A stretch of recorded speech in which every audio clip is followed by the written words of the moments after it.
how do you defend what the governor says, that you are a very small group of people who would be helped by this? Well, I wrote my first letter to the editor after I heard those comments, and I thought it was very unfair, because there are more than a few people. I've heard from families all over Iowa who have challenges medically, who have said, my doctor said if I could get access to medical cannabis, it would help me.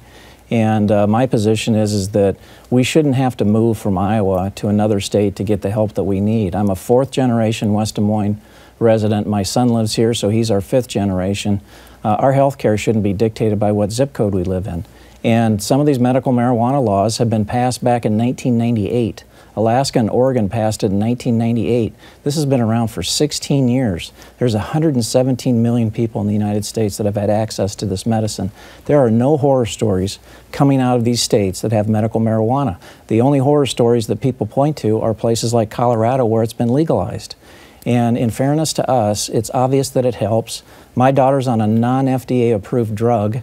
Our point is, let us have access to this medicine. If our doctor thinks it's going to help my daughter, why they go ahead and do studies. She's been on 2 of those medications already. Don't deny us something that we know, and people have testified, have had dramatic improvement in people's health care. And I think you should put this in the context of what legally they've given my daughter and what it's done to her.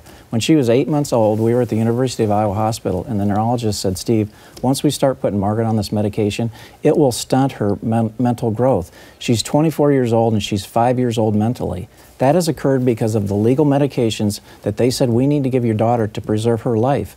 This medication cannot have any worse side effects than what Margaret's been on for 24 years already, especially in light of the families and how much help it's given her. And isn't that our decision to make? If her doctor says we think Margaret would do well on this, isn't that our decision to make with our doctor and not the government's?